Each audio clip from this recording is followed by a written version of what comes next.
Kami sangat menghargai kasih yang Engkau berikan kepada kami. Karena kami tahu Engkau tidak pernah berhenti mengangkat kami kepada level yang lebih tinggi. Izinkan kami mengerti isi hati-Mu hari ini. Karena apa yang ada di dalam hati-Mu untuk kami semuanya, kami tahu hanya hal-hal yang baik dan luar biasa. Kami siap mendengarkan Bapa. Kami sayang pada Engkau Yesus. Kami jatuh cinta pada Engkau Roh Kudus. Berkata-katalah pada kami di dalam nama Yesus. Semua yang mengasihi Dia mengatakan, beri tepuk tangan pada Tuhan. Silakan duduk. You raise me up. Sewaktu saya berdoa untuk pesan kepada AOG kemarin dan hari ini, Tuhan menaruh satu gambaran di dalam pikiran saya, dalam hati saya.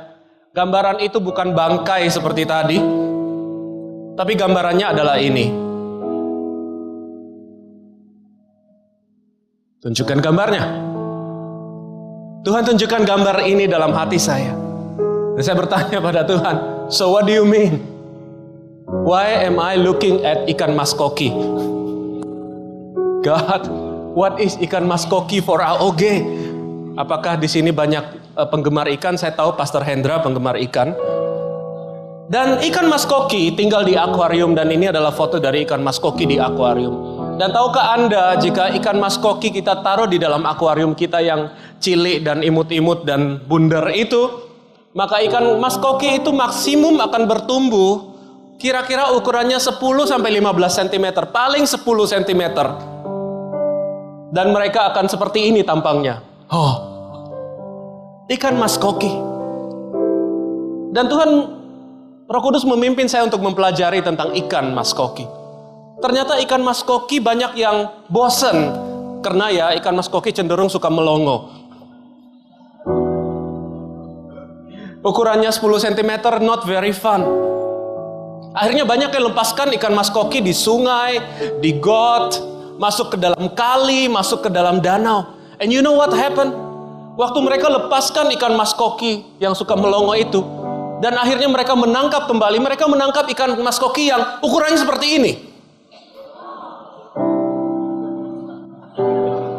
Jadi ternyata ikan mas koki yang suka melongo itu yang 10 cm, jika dilepaskan di danau yang besar, dapat bertumbuh 30 cm bahkan 1 meter dan kingkong seperti ini. Saya nggak tahu ini Photoshop atau enggak, tapi kelihatannya cukup asli. Tapi kenyataannya ya begitu. Para ahli mengatakan bahwa ikan mas koki atau ikan hias pada umumnya akan tumbuh secara proporsional sama dengan ukuran lingkungannya. Dan begitu juga Anda dan saya. Saya mulai mengerti. Jadi Tuhan maksud saya ini mas koki. Dan Tuhan berkata, hari ini anak-anak muda yang kukasihi adalah seperti ikan mas koki di dalam akuarium. Banyak kita yang tidak dapat melihat masa depan yang luar biasa karena kita salah memakai ukuran untuk melihat masa depan di dalam hidup kita. Banyak dari kita anak muda galau tentang masa depan kita. Kita rasa nggak aman, kita rasa bete tentang masa depan. Banyak bertanya, setelah UNAS apa? Setelah UTS apa? Dan sangat tidak mempunyai pengharapan yang luar biasa. Banyak yang berpikir, kalau orang tua kita nggak kaya, kita nggak punya masa depan. Saya baru menerima email di Facebook saya dari seorang anak AOG. Dan ternyata dia tidak dapat menyelesaikan SD. Dan saya tahu Anda di sini tempat hari ini. Mengapa tidak dapat menyelesaikan SD? Karena tidak dapat membayar uang sekolah. Dan karena tidak dapat menyelesaikan SD, dia tidak dapat mendapatkan pekerjaan yang layak yang dia rindukan. Dan saya berkata, why don't you try untuk mengikuti ujian persamaan? Dia bilang, sorry, saya harus suap orang tertentu 5 juta supaya saya dapat ujian persamaan. Saya tahu hatinya hancur. Dia tidak dapat melihat masa depan yang luar biasa di depan dia yang Tuhan sedang siapkan. Hari ini Tuhan ingin merubah semuanya itu. Karena Tuhan ingin, He wants to raise you up to be higher than the mountain. He wants you to see the great things yang Dia sedang kerjakan dalam hidup Anda. Tapi untuk mulai mengerti masa depan kita di dalam Tuhan, kita harus mulai belajar melihat masa depan kita. Bukan karena keadaan kita, bukan karena perkataan orang-orang, tapi bagaimana Tuhan melihat masa depan kita. Ada amin di tempat ini? Ada 3 rahasia yang saya ingin bagikan kepada Anda anak-anak muda. So He can raise you up to be higher than the mountain. Amen. So you can go through the stormy seas. So you can stand on His shoulder. Mari kita membaca bersama dari 2 Timotius pasal 1 ayat 5 sampai 7. Dan ini adalah satu rahasia yang besar, dan bagi saya sangat bersyukur karena Tuhan masih berbicara dalam hidup saya tentang hal-hal ini. Dan sewaktu saya mempersiapkan ini, Tuhan berbicara ini, Tuhan juga berbicara kepada saya. Mari kita baca bersama dari kitab 2 Timotius pasal 1 ayat 5 sampai ayat 7. Saya akan mulai. Sebab aku teringat akan imanmu yang tulus ikhlas, yaitu iman yang pertama-tama hidup di dalam nenekmu Lois dan di dalam ibumu Eunike, dan yang aku yakin hidup juga di dalam dirimu. Karena itulah kuperingatkan engkau untuk mengobarkan karunia Allah yang ada padamu oleh penumpangan tanganku atasmu. Sebab Allah memberikan kepada kita bukan roh ketakutan, melainkan roh yang membangkitkan kekuatan, kasih, dan ketertiban. Ada amin. Dan impartasi ini diberikan oleh Paulus kepada Timotius. Jika Anda tidak kenal Timotius, Timotius adalah anak muda yang seperti Anda hari ini. Saya ingin katakan Anda dan saya, tapi saya sudah 2 kali umurnya dari Anda, saya yakin itu. Adalah anak muda seperti Anda. Dia sekitar umurnya 20-an, right before 20, sedikit lebih daripada 20. Timotius, Paulus menuliskan ini sebelum dia dipancung. Jadi tidak lama setelah itu Paulus dipancung, dibawa keluar pintu gerbang di Roma di via Appia, dan di situ dia dipancung. Dan hari ini jika Anda mengunjungi via Appia, kuburan Paulus masih ada di tempat sekarang jadi gereja untuk Paulus di luar pintu gerbang Roma. Dan Paulus menuliskan ini kepada Timotius, anak rohani dia yang dia kasihi. Karena dia tahu Timotius masih muda sama seperti Anda dan saya.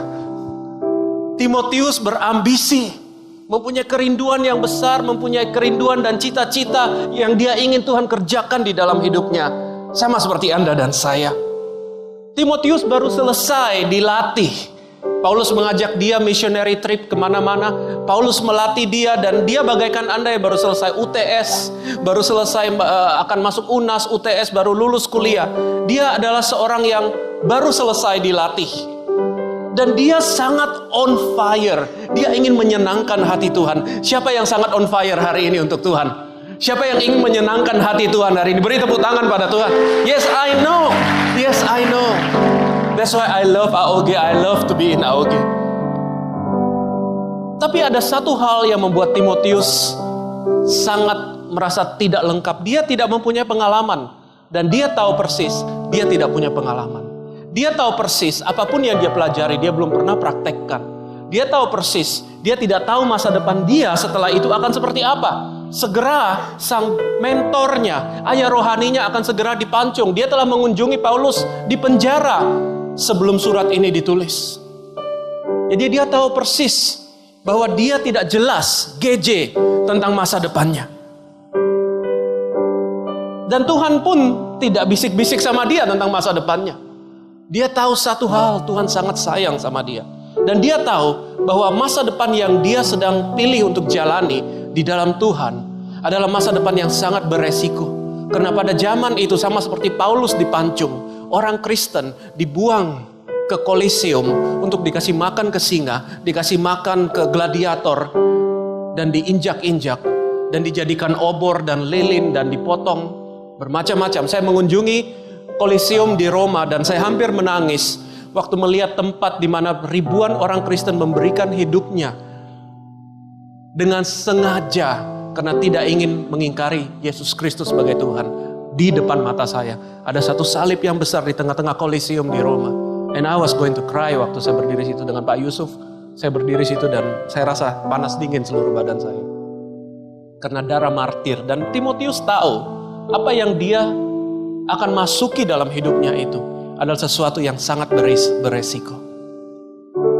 Dan di 2 Timotius 1, 5-7, Paulus menguatkan Timotius, dan saya percaya firman ini untuk Anda, supaya Anda dapat melihat masa depan Anda begitu luar biasa di dalam Tuhan. Anda tidak perlu hidup untuk melihat masa depan Anda hanya karena orang ini ngomong ini, orang itu ngomong itu, motivator ini ngomong ini, motivator itu ngomong itu, pakar ini ngomong itu, guru Anda ngomong apa tentang Anda, orang tua Anda ngomong apa, tapi apa yang Tuhan katakan tentang Anda dan lihat untuk masa depan Anda. Amin.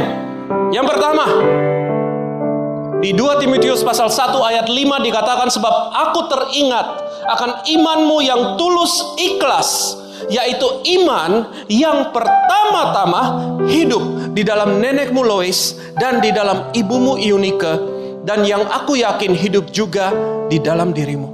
Tuhan ingin kita melihat masa depan. Tuhan ingin menunjukkan masa depan yang Dia sudah siapkan bagi kita. Tidak perlu jauh-jauh jika Anda ingin tahu. Anda dapat ditunjukkan masa depan Anda yang Tuhan rencanakan. Pertama, dari keluarga Anda.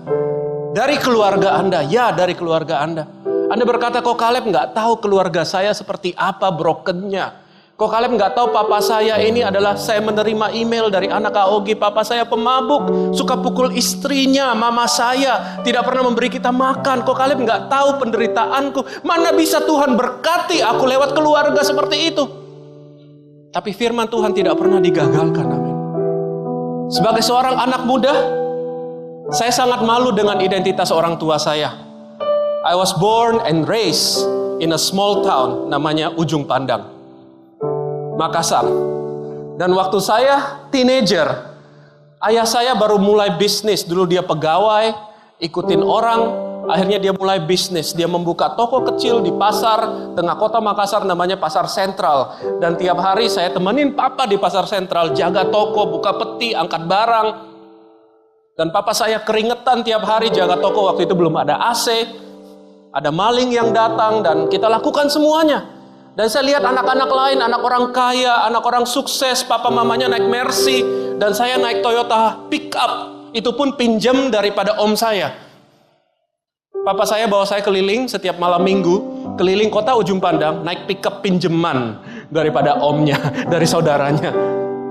Dia sendiri hanya punya sepeda motor. I'm so ashamed of him. Saya malu sekali sama papa saya. Papa saya waktu itu baru mulai dalam Tuhan, belum diproses, suka marah sama saya. Saya membuat satu keputusan waktu saya remaja. Saya tidak mau seperti papa saya. Saya tidak mau diidentifikasikan dengan mereka sama sekali. Kalau bisa saya bisa menjauhi mereka sejauh mungkin. Jadi waktu papa saya bilang saya akan kirim kamu sekolah di Singapura, saya bilang yes, holiday has come. Akhirnya aku bisa menjadi siapa diriku. Akhirnya aku bebas dari semua. Sebenarnya salah sekali. Dan you know what happened to me? Sewaktu saya menerima Tuhan, Tuhan mulai menunjukkan kepada saya begitu banyak hal luar biasa dalam hidup orang tua saya, papa mama saya. The more I love God, the more I love Him. The more I love God, the more I love my mother, my father, my brothers yang begitu menyebalkan saya. Kadang-kadang saya berasa, saya punya 3 adik, saya anak paling tua. Saya merasa adik-adik saya itu semuanya berkomplotan untuk membuat saya sedih. Saya jengkel banget sama mereka kadang-kadang. Makanya waktu saya ke Singapura, saya senang sekali meninggalkan mereka. Tapi hari ini Tuhan memperbaharui hati saya, dan saya mulai melihat tanpa mereka, tanpa orang tua, tanpa papa, tanpa mama, Tuhan tidak dapat memproses saya seperti saya hari ini. Yang pertama, Tuhan ingin Anda melihat masa depan Anda. Tidak perlu jauh-jauh. Tuhan siapkan masa depan dan berkat bagi Anda lewat keluarga Anda. It doesn't matter keluarga Anda oke atau tidak oke, ayah Anda normal atau tidak normal, ibu Anda normal atau tidak. Tuhan bisa pakai semuanya itu untuk memberkati Anda. Ada amin? Jadi jangan pernah tolak orang tuamu. Kasihi mereka. Firman Tuhan mengatakan 1 orang diselamatkan dalam keluarga, seluruh keluarganya diselamatkan. Anda bisa aminkan itu. Saya tahu jika Anda datang dari broken home, you are the salvation. Tapi you know what? Tuhan sudah siapkan berkat bagi Anda lewat papa mama Anda, lewat saudara-saudara Anda. Timotius mempunyai ayah yang sama sekali menolak untuk percaya akan Tuhan. Mengapa saya tahu? Karena ibu dan omanya sudah lama terima Tuhan. Dan Timotius belajarnya dari ibu dan omanya. Timotius tidak mempunyai father figure. Jadi dia menjadi seorang anak laki yang tidak mempunyai figur ayah. Tapi Tuhan tidak mengizinkan hal itu untuk merusak hidup Timotius. Tuhan tetap memakai Timotius dengan luar biasa. Karena Tuhan izinkan warisan iman dan kasih akan Tuhan turun dari ibu dan oma daripada Timotius. Dan Tuhan ingin lakukan itu pada Anda dan saya. Amin. CG adalah tempat jika Anda tidak mempunyai keluarga saat ini yang Anda dapat merasa at home. CG adalah keluarga rohani Anda. Amin. CG adalah keluarga rohani Anda. Di dalam CG ada kakak rohani, ada adik rohani, ada sepupu rohani, ada papa rohani, ada mama rohani, ada Facebook rohani, teman Facebook rohani, teman Twitter rohani, teman Instagram rohani. Pokoknya semuanya rohani deh. Dan bahkan ada teman namanya rohani dalam CG Anda. Dan disitulah Tuhan mewariskan banyak harta-harta rohani ke dalam hidup Anda. Disitulah Tuhan menyiapkan masa depan Anda. Ada amin. You know what? Ternyata saya belajar menjadi pemimpin di dalam gereja Tuhan. Bukan dari sekolah bisnis saya belajar dari CG saya yang pertama. Hari ini kita bisa banyak ngomong CG because I experienced CG first. My life is changed. Saya masih ingat pertama kali saya diundang ke gereja, pertama kali saya diundang nginap di rumah teman saya yang ngajakin saya ikut CG. Pertama kali saya dibaptis Roh Kudus di dalam CG saya. Pertama kali saya disuruh pelayanan dalam CG saya. I still remember seperti kemarin. Dan saya bersyukur. Karena melalui keluarga saya dan CG saya, Tuhan merubah saya. Itu yang pertama. Tuhan ingin kita melihat bahwa masa depan kita, Dia sudah siapkan melalui berkat yang Dia siapkan dalam keluarga kita. Ada amin? Yang kedua, Tuhan ingin kita melihat masa depan kita. Apa yang Dia sediakan bagi kita dalam masa depan kita. Melalui passion kita dan talenta kita. Kadang-kadang kita terlalu berpikir muluk-muluk. Kita suka membandingkan diri kita dengan Agnes Monica. Atau siapalah, saya nggak tahu. I can think of boy band or whatever, you know. Kita pengen seperti itu, kita pengen seperti ini. Tapi you know what God says? I have something special for you. Where? In you. Katakan bersama, di mana? Where? Not me, in you. Where? Okay, good. Kalau enggak kita bolak-balik terus. In you, no, in you, no, in you, no, in you. In you. Okay, in me too. Di 2 Timotius 1 ayat 6 dikatakan, karena itulah kuperingatkan engkau. Paulus bilang, awas kamu Timotius, kamu harus ingat ini. Jangan pernah lupa ini. Kuperingatkan engkau. Untuk apa? Mengobarkan. Bahasa Jawanya mengobongi, kobong-kobongi. Mengkobongkan karunia Allah. Di mana karunia Allah? Di Cemimi? No, di mana? Di yang ada padaku, padamu.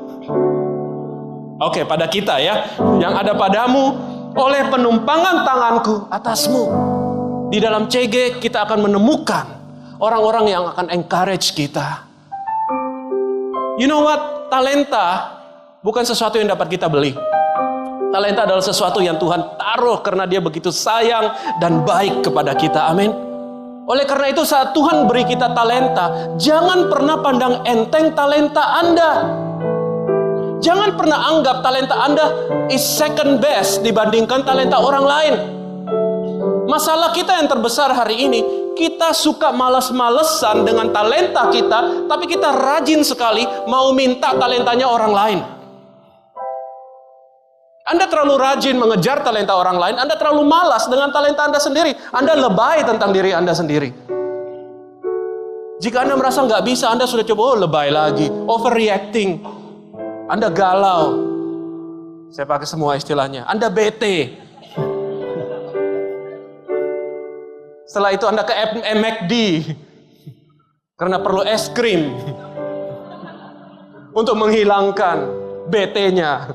Anyway, Tuhan telah menaruh talenta itu di dalam Anda. Tahukah Anda, orang yang dipakai Tuhan, jika Anda, siapa yang ingin dipakai Tuhan di tempat ini? Me too. And you know what? Definisi dipakai Tuhan, saya ingin berikan Anda definisi baru orang yang dipakai Tuhan. Orang yang dipakai Tuhan adalah orang yang memakai talenta yang Tuhan berikan kepadanya. Saya ulangi sekali lagi. Orang yang dipakai Tuhan adalah orang yang memakai talenta yang Tuhan berikan kepadanya.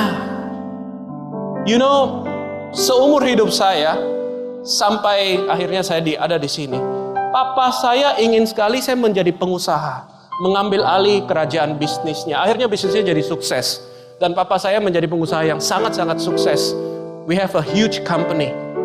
Dan papa saya benar-benar, dia bilang, you know what, if there's anything, I want you to be the successful businessman. Saya sekolahkan ke Singapura, saya sekolahkan ke Kanada. Kalau kamu nggak pulang pun, kamu harus jadi pengusaha lebih sukses dari papa. Kamu harus lakukan itu, kamu harus pintar lakukan ini dan semuanya. Dan saya berusaha sekuat tenaga. And you know what? Kadang-kadang saya berasa, kok rasanya nggak terlalu cocok dengan aku Tuhan. Tapi kok rasanya saya juga nggak tahu. Mengapa ini nggak cocok untuk aku dan tidak kelihatan, GJ? Maksudmu apa?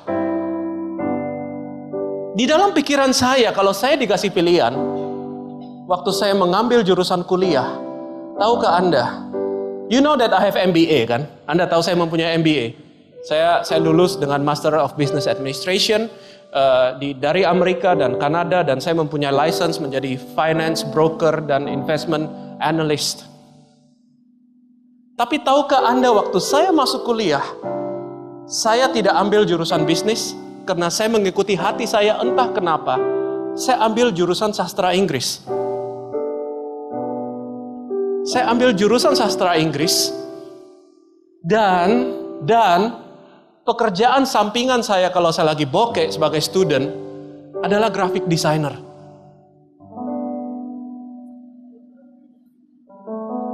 Jadi you know what, setiap kali saya mendesain sesuatu, saya masih ingat saya pakai juga talenta saya sebagai graphic designer di persekutuan kita kecil-kecilan waktu masih di high school.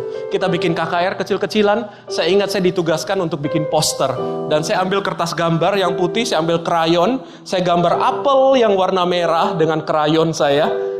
Dan saya hapus ujungnya, saya kasih cacing keluar satu, saya bilang, inilah hidupmu jika engkau hidup dalam dosa. One day I'll show you my first KKR poster. Tapi you know what? Saya belajar makroekonomik, ngantuk terus terang. Makro. Makro.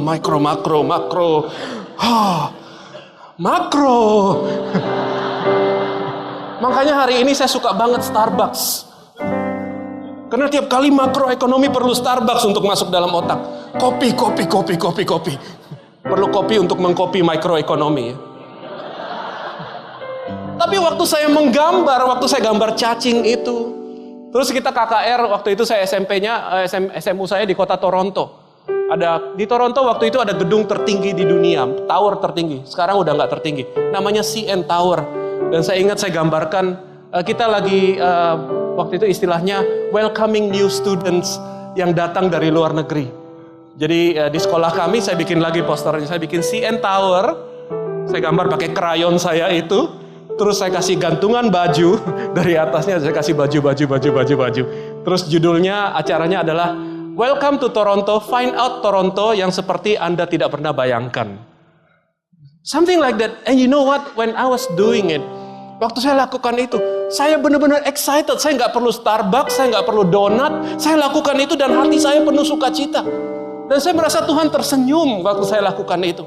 Waktu saya belajar sastra Inggris, saya harus belajar Shakespeare, saya harus belajar Homer, saya harus belajar sastra Yunani, sastra Latin, sastra Inggris, sastra Perancis, sastra Jerman. I love it, setiap kata-kata itu hidup bagi aku.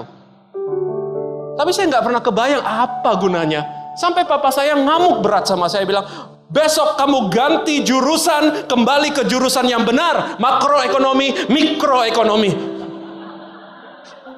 Finance, accounting. Akhirnya saya harus kembali makroekonomi, mikroekonomi, finance, statistik, kalkulus.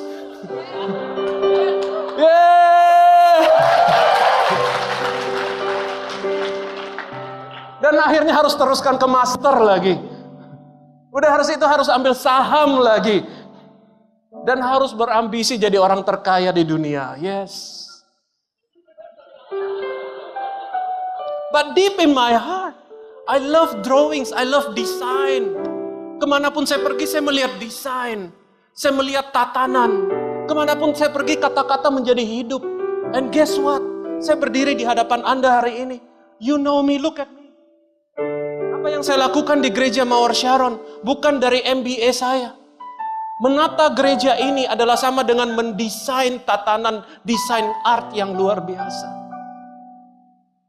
Membuat firman setiap ayat yang saya baca, setiap kata yang melonjak keluar saat saya baca, Roh Kudus menginspirasikan. It comes from my English literature class. Tapi saya selalu merasa, adik saya genius semuanya, matnya 9 semua, saya 6. Dan saya selalu merasa karunia saya itu second best. Dan hari ini jika saya dapat kembali, Kaleb umur 43 dapat kembali kepada Kaleb umur 19. Kaleb umur 19 akan dibilangin ini, hey, do your design thing. It will be okay, God will use you mightily. Be proud of what God gives you. Amin, ada amin tempat ini. Saya ingin Anda anak-anak muda, you know what? Kita punya banyak orang luar biasa di sini. Tante Riawati. Tante Riawati umur 72 tahun, betul? Beri tepuk tangan pada Tante. Tante Riawati adalah mama dari Ci Anita. Jadi jika Anda ingin tahu Ci Anita pintar seperti itu dari mana? Berkat turun di dalam keluarga Anda.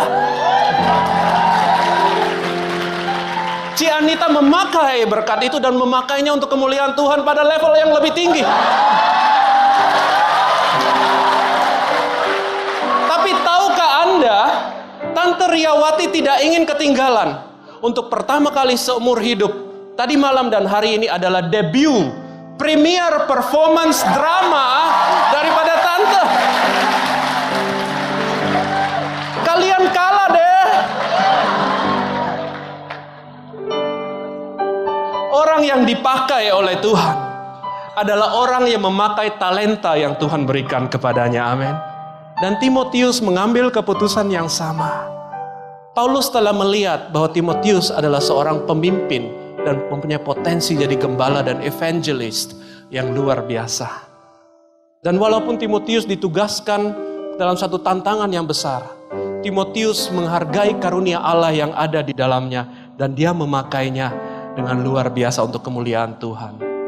JG adalah titik mula Anda dan saya untuk dilatih oleh Tuhan sehingga karunia apapun yang Anda miliki tidak semuanya akan jadi pendeta. Saya jamin deh.